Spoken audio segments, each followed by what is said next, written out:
All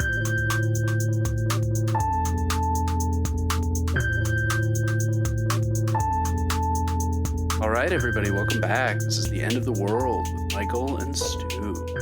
I'm Michael. I'm Stu, and today we are tackling yet another political event. Two political events, one developing and one that happened earlier this week. The main topic will, of course, be the 2024 presidential debate between Donald Trump and Kamala Harris, which occurred this past Tuesday. And but before we get into that, we have some breaking news, which is just this afternoon. There was apparently a second assassination attempt of former President Donald Trump. This one taking place on sort of an attempt at an attempt. Yeah. So I saw someone tweet it was the concept of an attempt, and I'm like already tired of that kind of thing. So won't be going with that. But yeah, no, I guess the Secret Service, when he's playing golf, logically they go a few holes ahead just to make sure that makes sense, right? And one of them noticed a gun poking out of a fence along in some scrub along the side of the golf course. Insane. And immediately shot at this person, which seems appropriate. The would-be assassin fled, but a helpful witness noted down the license plate number of the... Laura Loomer, one presumes.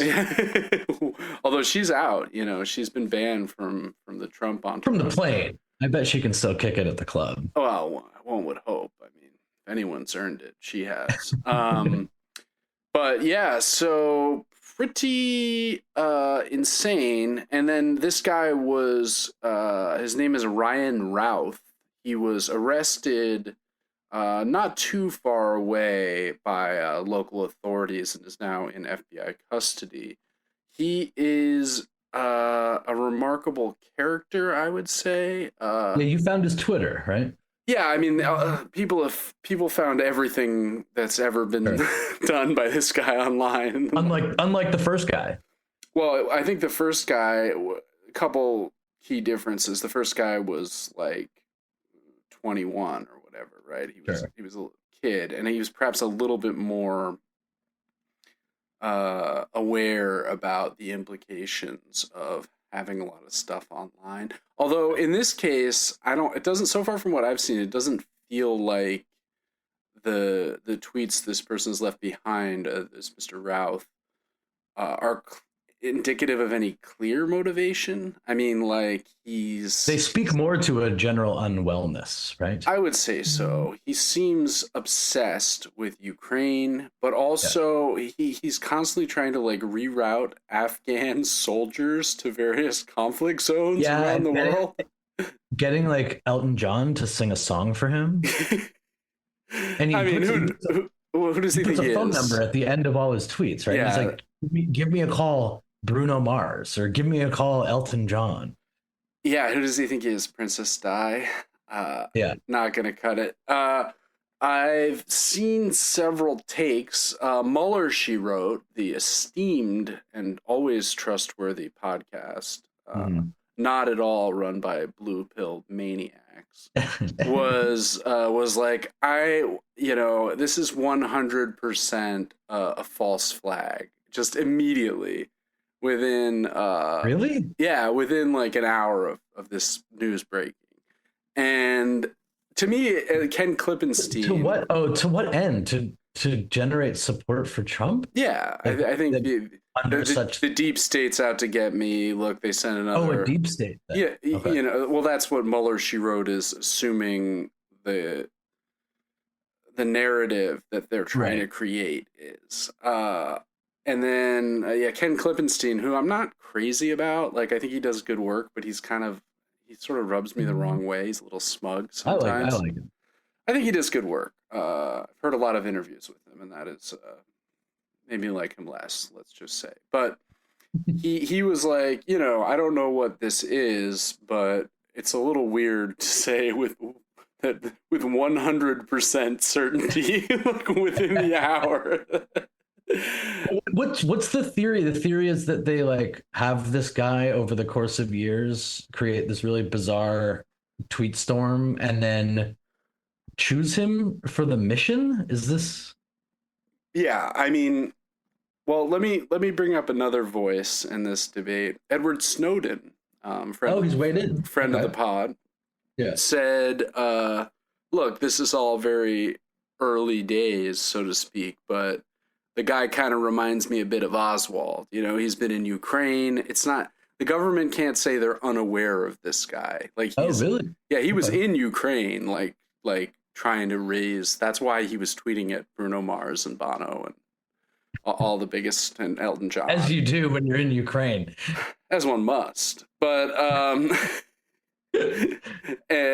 I was a little bit like, all right, like he's like Oswald. First of all, I was like, this is a little bit insulting to the memory of Lee Harvey Oswald. Like, yeah, not to be an Oswald, apologist or defender or anything, but like Oswald was a complicated and strange man in a way that this guy just seems somewhat deranged, Yeah. And I don't like, again, even with Oswald though, it's like, what's the possibility that like the government is going to be like, okay, we need to do like a killing. Let's find the like most unhinged person imaginable and like have them do it, right?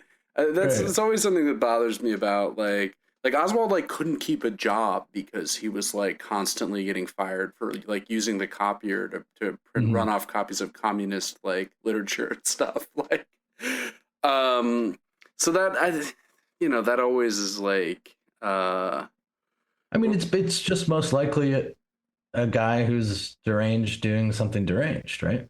That's that's generally my feeling about most of these events. Like, I don't think this sort of sinister orchestration narrative, like, really works. I mean, even with the first one, which, I mean, the first one has its weird, his ear being okay, what was he fabricating that he was actually shot by a bullet? Was it a fragment of something? Even that, but even that one, you're like, that one's a great example. It seems of just like a lot of times law enforcement is bad at their job. And yeah, I mean, there's human incompetence. That's usually what I put most of these types of things down to. Call me a cynic. You've been following this. You messaged me about this afternoon. You've been following it. I took a look before we came on, and it's like it's sort of remarkable to me, at least on my feed, like how it's not inundated at all the way that the first one was. Well, what's the key difference? NFL Sunday, maybe. All right. Yes. A great Chiefs comeback. No, there's no video. There's no Zapruder film like content that you can pair this up with, right? There's just that that sort of hazy photo of his like gear hanging on a fence, and the pics of him getting arrested are pretty good though. The guy had like 0% body fat and is like 57 years old. There's a pic of him holding up his hands. Shredded? Yeah, and he's like almost emaciated. I would say. I see. Okay. Not emaciated though, but like he looks like Iggy Pop when like Iggy Pop was, he's got that like just 0% body fat, like not as cool as Iggy. I don't know. I even without the video, it feels like less of a reaction than I had anticipated. Well, also he didn't actually get a shot off at Trump, right? He was apprehended before. It was first reported that it was a shooting between two unrelated people nearby. Yeah. Which that's the thing. Like conspiracy theorists love to jump on early reports of whatever a given event is. And the one thing we know about early reports is they're always littered with errors and mistakes, and it's just a telephone game of like someone thinks this, they say it, and someone else tells a reporter, so it always takes a little while for the facts to shake out. And in fact, we're recording this on Sunday, so when this episode comes out on Tuesday, there may have an entirely new narrative may have emerged. And Mueller, she wrote, could have been proven completely correct by vindicated once again. Yeah. I mean, it's regardless of what happened here, it just feels bad and kind of in keeping with the chaotic vibes of this entire year. Yeah, and certainly like I mean again, not that they're related particularly, but it seems like of a piece that this thing really hangs in the balance in November, Yeah. and I don't think anyone really knows exactly what it's going to look like, but I mean, we'll talk about the debate in a minute, but if we are to believe that Harris is going to in classic Democrat style sort of eke this out despite herself running a rather repugnant campaign, that the things that I can see happening, I can see like takeovers of election offices and campaign offices and stuff like that. I don't know how violent things are going to get, of course, but it just all seems really right up against it in a way. Yeah, I mean, we had the ridiculous lawsuits, released the Kraken, all of that. Yeah.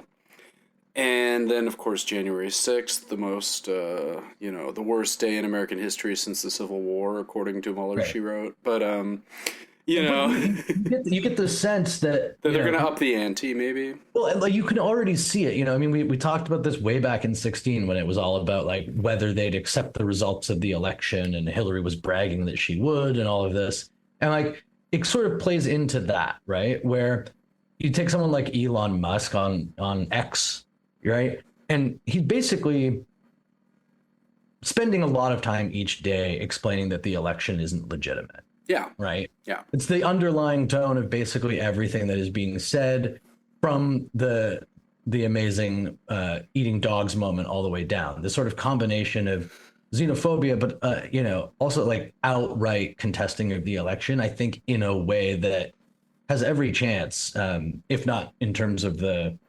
performance, but in terms of the impact, that could far outstrip January 6th. Yeah. No, it's ominous. It's not good. I don't feel great about it, and I'm not looking forward to November through January. It's gonna be a chaotic time. You'll be on the unless Trump wins, because in the debate, when Trump wins, like all questions about election integrity just immediately dissolve. Exactly. Which makes and then it's also he did this funny thing. I mean, we'll talk about a bunch of stuff in the debate, but one of the things that I loved that I think sort of flew under the radar because of the manic levels that he reached during the debate, was that he started explaining that he would fix a whole series of the biggest problems that plague this country as president-elect. No, yeah. I love this thing, right? So, like, I guess he just thinks he's going to actually take over in November, or somehow he's such a powerful man that the very fact that he is in will somehow, make legislation happen? I mean, it's just totally nuts. I mean... Well, what he's thinking of, I think, is Reagan in '80, right? Where, like, there were back channels to the Iranians to be like... Sure, but that was a very specific, single diplomatic... No, I think the main thing he said that he was going to fix was he would end the wars in Ukraine and in Gaza, just sort of by sheer force of will, which is a remarkable thing to aver. So let's get into it about the debate. I mean, we both watched it. We didn't watch it together this time due to the contingencies of our lives, but it was a nightmare. I would say it was. I wasn't. You last week said that things will get worse for Harris after the debate. I think that we can safely say that is not what has happened. Absolutely. And so a couple things. The first is that I think that Trump really blew this one in a way that I don't think he's blown any of the others. I think that looking out at the sort of like both the map and sort of the momentum is that, Harris gets brought in after Biden, and there's this, very real wave, and she definitely gets a bounce coming out of all of that stuff. But it sort of felt to me that questions about Harris were being amplified in the days leading up to the debate, and she was coming a little bit unhinged. I think the party was as well. You saw like AOC fighting with Jill Stein. You started to see a bit of her actually being under the microscope, right? As a candidate. And she's not good at it, I don't think. I mean, I really think we have to remember her campaign in 2020 was a debacle. She is somebody who has categorically flipped on a whole slew of issues. And it felt like it was eating away a little bit. And I had gone from being like, wow, they pulled it off to this thing's back in play. And if you look at the numbers still, I mean, it almost all hinges on Pennsylvania. And you could see Trump's initial plan, right? Like when he first came out, he has this way in the debates where he starts clearly under the direction of whoever was trying to appear reasonable. And the only way he can try to appear reasonable is just by being quieter, right? Yeah. It's just this softer tone. And at first it was like, okay, that makes sense, because it really did feel like if he could just sort of even lay low and point out in basic fashion a series of things, run on some flip-flop stuff and see if any of it sticks. And then she is, as I said, I'm not impressed by Kamala Harris, and I'm obviously not impressed by basically anything she said from a policy perspective on the night. But her debate strategy, which wasn't difficult, but to bait him the way that, she said she was going to, and the Trump people said that they were prepared for, one mention of his rally size, so the most insignificant possible thing.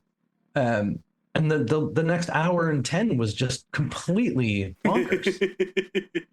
Yeah, I mean, I think just to speak to what you said about Trump's strategy, I feel like when he gave that acceptance speech at the RNC after being shot the few days beforehand, it was very much the same thing, where he started out with this like conciliatory, like I'm going to unite, not divide tone, but like, yeah, I mean, his biggest enemy is his capacity for just like endless rambling, right? Yeah. He just like there's like no through line. It's like listening to someone who's completely vibes based as far as like what the logic of what they're going to say is.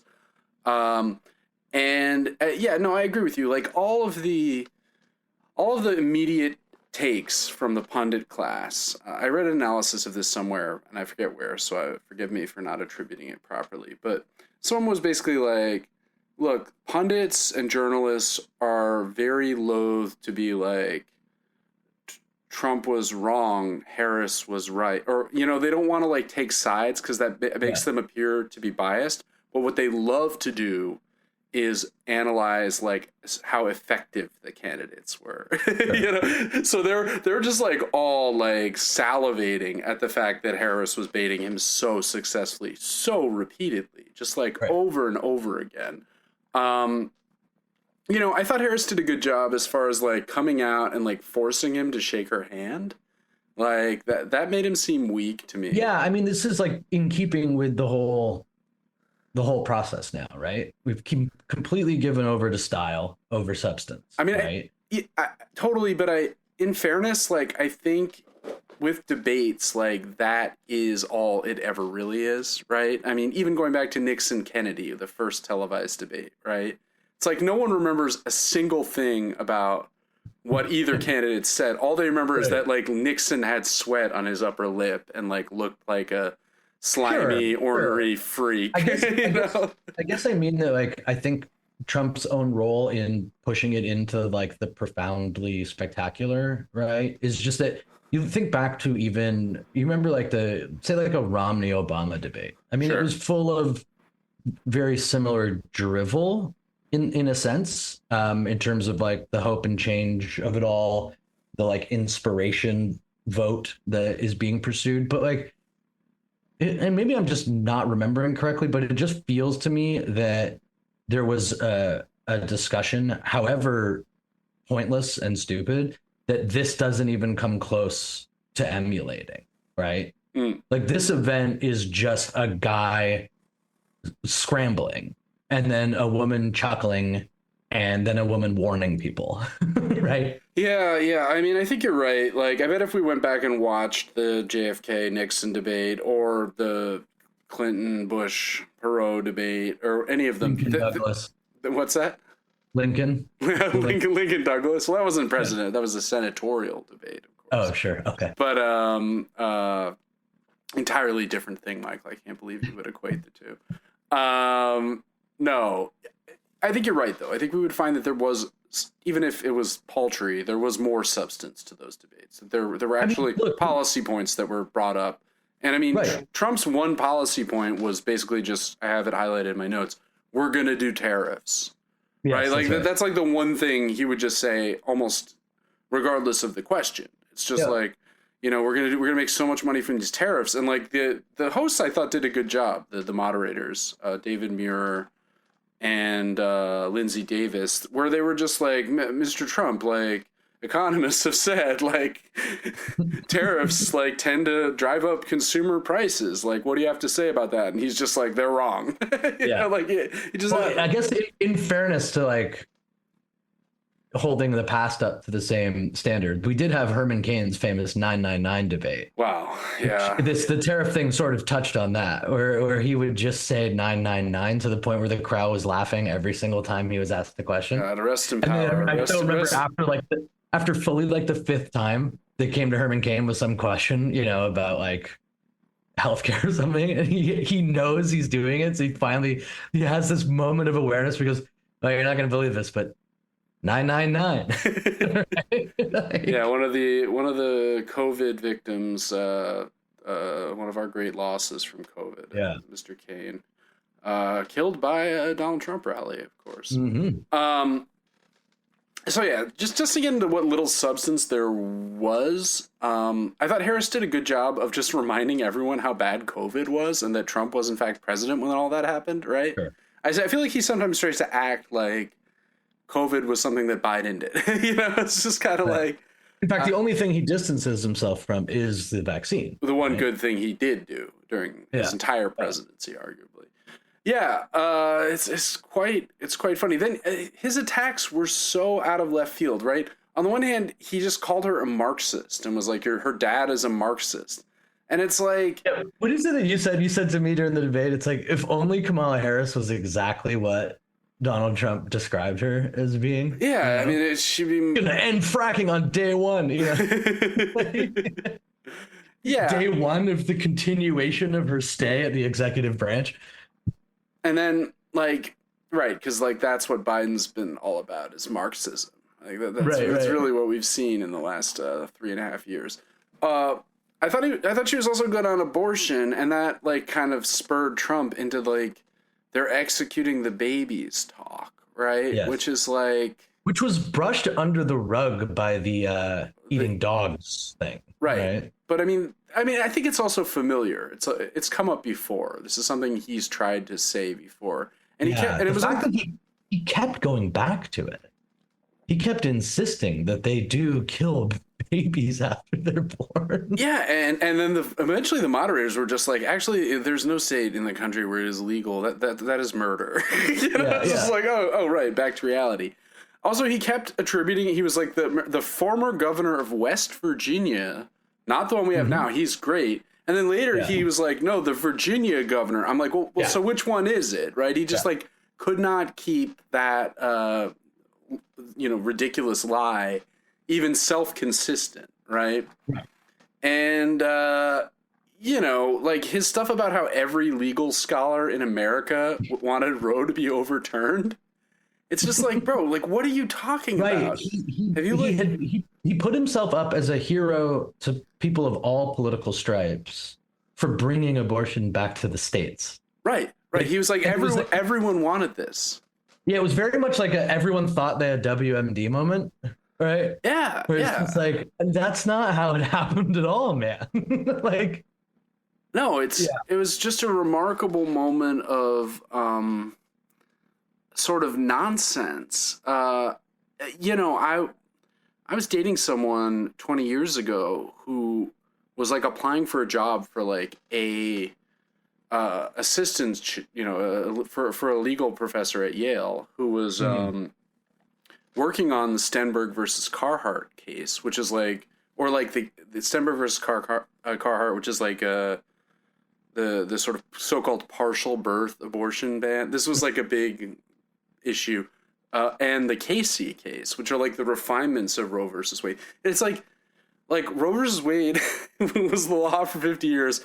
There were numerous chances when it could have been overturned. It was instead refined in all of these scholarly ways and legalistic ways. But the sort of like his appeal to this idea of like a unilateral desire for its repeal is just like so egregiously and obviously false. It's amazing to see him, because what I find about the abortion question that is fascinating is that it seems like the rare issue where Trump recognizes that he's in a difficult political spot. Because if he's going to win, then he needs to do as well with white women voters as he did in 2016. Yeah. And that creates a problem because the numbers just aren't there on abortion for him. And whereas the like rabid base of his that really does, in a way want to believe that in liberal cities you can birth your child and then kill them, right? That like he actually does need to weigh some considerations, and it's amazing to watch his brain like just combust when he recognizes that.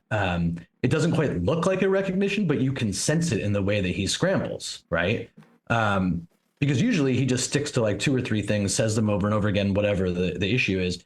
And this time you can see that someone told him, tell him that you actually helped everybody, right? Yeah. Like that seemed to me to be a classic case of Trump being prepped, having something, and then being totally unable to sort of reel it in, so that, if you're going to make the case of like states' rights, it's not the worst one from his political position. Sure. But then to extrapolate that into they're killing babies after they're born was kind of, to me, sort of like crystallized the whole debate.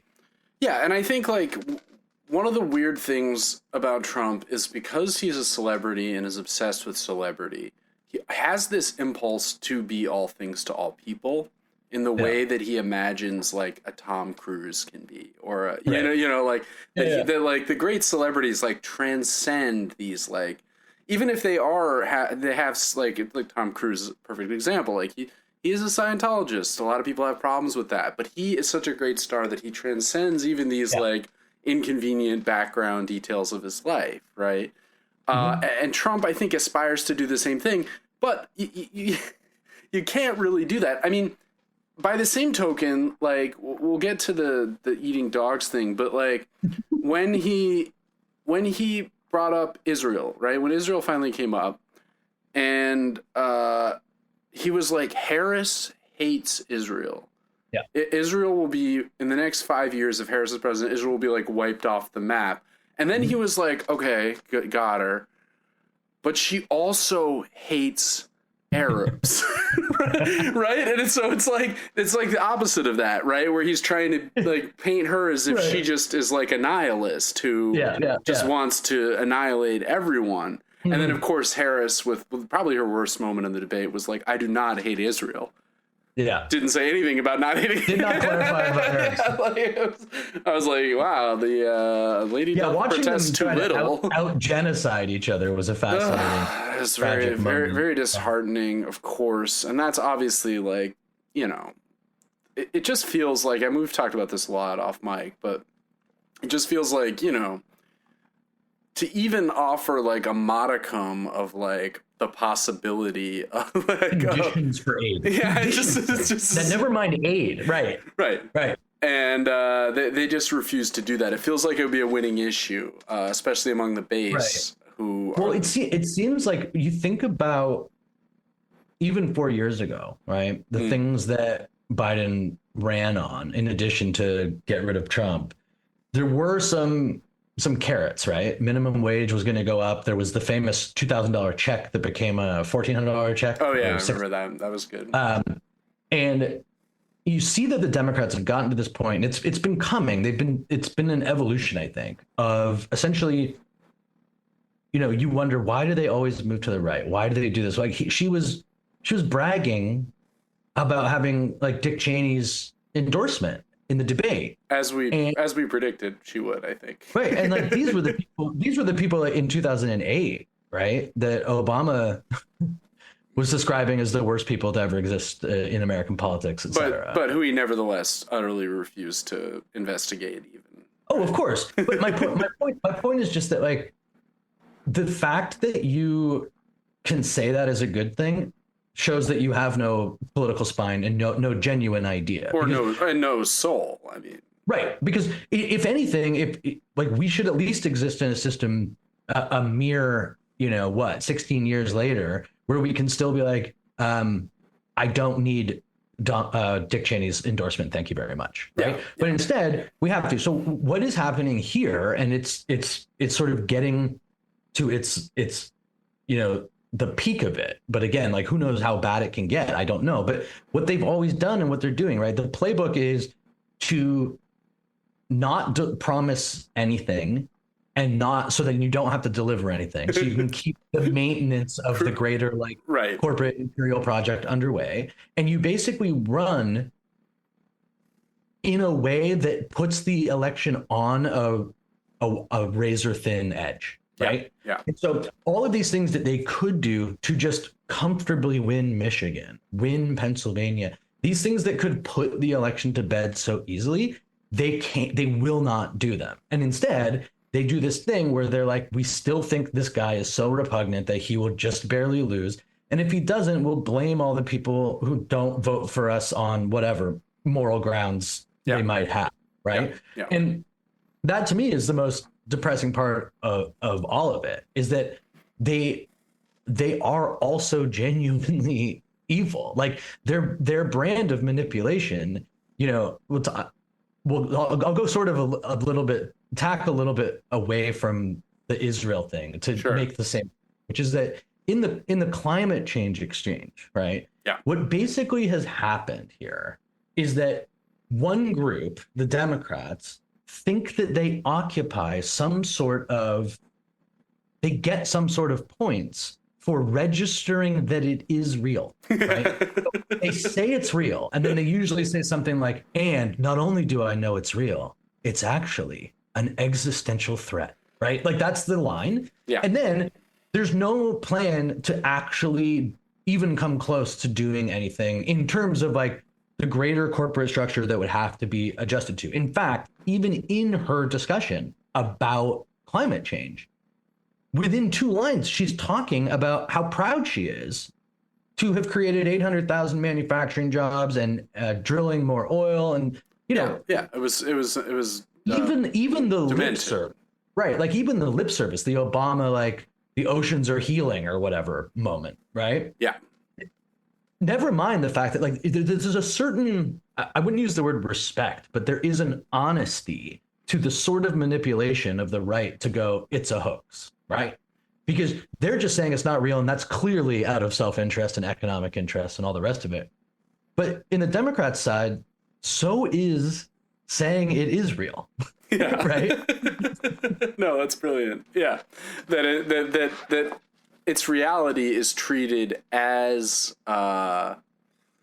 casually, as right, that it just becomes a cudgel with which to hit your opponent, and it doesn't actually have any substantive, like, value, right? As such. It's a celebration of the desperate nihilism of a political transactionalism, right? Of saying, you have to vote for us. The other guy doesn't even think it's real. We think it's real. Like, we're not going to do anything about it. Right. But, and you can basically go across all of these issues, save for Israel, where they are just blatantly genocidal in their whole politics about it. You go through all these other issues, social, economic. What they basically do is they say, we see you, or something like that. And then they don't do anything to help the people that are being seen. It's just the act of being seen, just the same way that it's impressive enough that her story, should get her the White House, because wouldn't that be something? Yeah. Just the fact of her life is enough to vote for her. Well, real shades of Hillary with that as well. Well, it's they've been running the Obama story. Obama won. Right, and there's no doubting that as an important moment, sort of de facto, obviously. Of course, yeah. But we talked about this last time. We talked about the Democrats, but they're back in that, like, my Meemaw was a barkeep. And it's just like, that doesn't mean anything to anybody, you know? And then, you know, you go the other way, which is obviously gross manipulation and very dangerous as well. And you start talking about a very specific, and you're naming a very specific community of 20,000 Haitians in a very specific place in one town called Springfield, Ohio, and putting those people under grave threat, no doubt, and presenting this completely fabricated thing, you know. But the difference is like it's in keeping.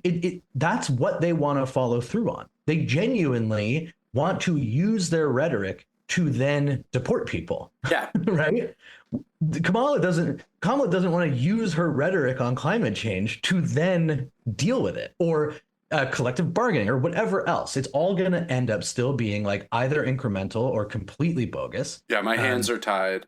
The ombudsman says we can't raise the minimum wage. The parliamentarian. Yeah.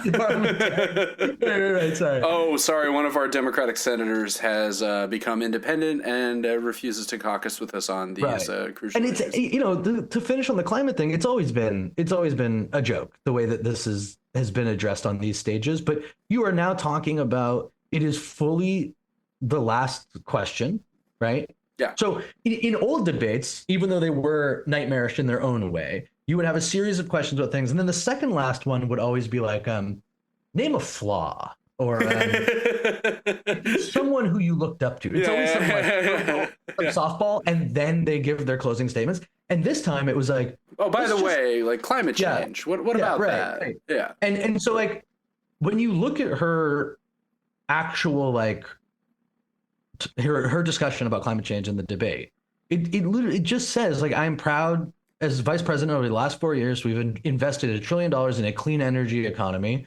And while we've also increased domestic gas productions. So, right. So we've immediately offset all of the gains we've made. Right. And so the game to pretend that the Democrats are playing basically with everything is to say we are the party of cake and eat it too. So you can feel good about yourself, and you can feel like we are inclusive while we also commit a genocide. You can feel like your gas prices are going to stay low because our fake clean energy economy, right? And all of this is to say that, like, it contrasts so well with Donald Trump's, right? Because Donald Trump's answer to climate change was to say that the Dems actually hadn't created manufacturing jobs, and that the UAW was going to disappear, and that Joe Biden is getting bribed by like Moscow and China and Ukraine, and that's why he doesn't do anything. Everything's so crooked. And like, that's basically the choice that the voters have, right?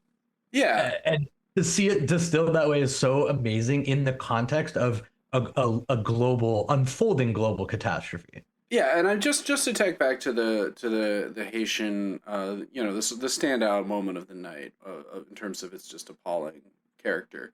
I think like part of the reason that Vance and Trump feel empowered to do this literal Nazi tactic of like claiming immigrants are basically barbarians, right? They're quote unquote savages, right? Is because the Dems have ceded so much ground on immigration to the right, right? Yep. Where now the like baseline position is like, yeah, the wall. That's actually good. Right. We should be deporting more people. I mean, so when Trump then is like, okay, that I can move even further to the right to sort of distinguish myself from, right? I'm going to reject this insane totalitarian Republican like immigration bill. I'm gonna scuttle it, and only because that will allow me to propose my like I'm gonna deport 11 million people, and local cops are gonna do it. Like, oh yeah, that'll go well, I'm sure. And we aren't that far away from the performative Democratic politicians going to the cages and crying and stuff. Oh right? Yeah. No, I mean AOC crying at the and now the line of immigration is like, we tried to be draconian and nightmarish on immigration, and we didn't let us. Yeah, we tried to be. But that's like when you start talking about the motivations of Democrats, which is why they irritate me as much. I know they're not worse, quote unquote, but they irritate me as much. Is that it's precisely this idea of things like border security, where if you contrast it with something like public health care, right? Yeah. So Trump, for all of his flaws, said he was going to build a border wall. People were, thought it was so abhorrent and ridiculous. It was mocked. He starts to build it. They want to add. Now the Democrats are like, we should put more security and build more of the wall. We should get more border agents, all that stuff. But no one on the Democratic side ever says, like, if we actually take the risk at the thing that they say we can't do, like Medicare for all, that maybe everyone's going to have to start doing some version of it, because otherwise they can't get elected. Yeah. Right. No, we've never done that once. They've never done it once. And so, like, when you get to the eating of the dogs, which, it's obviously just, they're eating the dogs, they're eating the cats, they're eating the pets. Totally repugnant. But and he accused Harris of having like a C-spot run like campaign, and then his like big line is like this simple like animal related. So I think so. Here's what I think is the sort of bigger picture view on what I think is unfolding here, which is that I think that the Republicans, whether it's a Republican like Trump or whatever someone like Elon Musk calls themselves, is that these people have also become so online and so streamlined in like their own algorithm and what they think is like the way that they can get attention and in their bubble, their algorithmic bubble. Yeah. And so I think that they truly think there are bigger numbers than there are. And maybe that's too much faith in the American populace. And maybe there are people who this might get them to go vote in rural Pennsylvania, maybe. But I just think when I see someone like JD Vance talk about this stuff, you're so online that like, and you're taking advantage of a totally corrupt media system. I'm not saying that the media system is a legitimate one in this country, but you can see them be like, they kind of don't understand the question when they're called out for not verifying it. Yeah. They're like, no, this is citizen journalism. That's the type of way that like Elon Musk would describe this, right? Is it like my constituents call and therefore it's true and CBS won't do it? Well, and Vance even explicitly said, look, this is the way, if I have to make up a story that brings attention to the American people's suffering, then I'm going to do it. And it's like, all right, well, that fair enough. But like when you're making something up, it sort of undercuts your claim to be bringing attention to real suffering, honestly, right? There's like fiction and reality. Yeah. The thought I had when I started learning of this story was this could easily be something that a Democratic operative could do then. Like plant this kind of thing? You just get Democratic operatives to call in from Springfield, Ohio, say that they're constituents and that, a bunch of immigrants are eating dogs. Yeah. And it'll end up on... You saw Christopher Rufo put out a bounty, as he described it, for anyone to send in media of this. And then someone sent in a video of some black people, no way of knowing from the video if they're Haitian, but obviously the point is moot for the Republicans. Yeah. And there's some cats like walking around in their yard as they're cooking what are obviously chicken on their grill. And like Rufo's like, these men were filmed, cooking these cats. And you like see the cat is like going up by the guy's leg and stuff. And it's like, bro, what are we doing here? Like, well, here's my question to you. Okay? Sure. Do you think that they think this could help them win? Obviously. Why would they do it if they didn't? Like, what do you mean? Like, the sense I got from the Trump saying it was sort of that he probably wasn't supposed to say it this way. No, I mean, he brought it up in response to her bringing up my favorite, Hannibal Lecter. That's a point that I lost. I said that Trump would bring up, but in fact, Harris was the one. Yeah, Harris was like, he's constantly like talking about fictional characters, like Hannibal Lecter. Right. What is going on? No. And then he was like, they're eating our dog. Yeah, and then he said, it was like a one-to-one thing. He said, we're a failing nation we're going into World War III. He said World War III like 4 or 5 times. He said it so many times. And then he was like, and what's more, immigrants who they've let in are coming to Springfield, Ohio, and they're eating the dogs, they're eating the cats, they're eating the pets. And then she nailed him for the fact that he was like, your administration, Biden, is bad because you never fire anyone. And she's like, well, all the people like you fired are now supporting me. And he's like, I fired them because they were bad. I fire people. And then he tried to be like, I took a bullet to the head because of what they say about me. And it's like, bro, really? Like, and then he tried to be like, she's going to defund the police. Right. It's like, she's a prosecutor. Like, what are you talking about? Cop. Yeah. What are you talking about? And, the other thing is he was nailing them for energy policy. And he said something, this is another great moment where he was like, do you realize like how much you need a whole desert for solar? It's totally impractical, but I love solar. Right. Again, like this weird, like. And then he said the problem with solar was that it takes 400 or 500 acres of the desert. Right. And it's like, my man, the desert is millions of acres. We have that. And it's a desert. It's out there. I've been there. Utah, Arizona. It's plenty of desert. Like, I mean, for me, like the one thing about it is like, oh yeah, he also went on this rant about nuclear weapons. He was like, no one ever thinks about the fact that Russia has nuclear weapons. It's like, no one. I literally think about that every day. Like, what are you talking about? Like, I grew up in the 90s. I watched Terminator 2, as I've mentioned before. And I thought about every day of my childhood, I would like look out the window to see if the mushroom cloud was on the horizon. And that hasn't changed. And now in my adulthood, it's still always there in the back of my mind. And I know that's true for a lot of people. And I'm certainly sure that a lot of people at the State Department are thinking about nothing except this. That's right. I don't know. Like, so my takeaway from it was like, it was a very effective performance by Harris, even in that I don't really like her particularly. And I don't agree with many of her policy positions.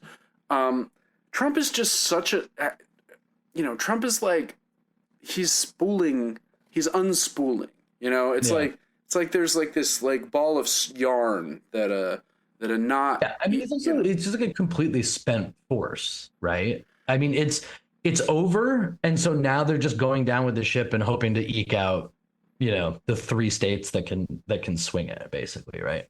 Yeah, and I mean, I guess if Trump wins Pennsylvania and Georgia and North Carolina, he'll win. Yeah.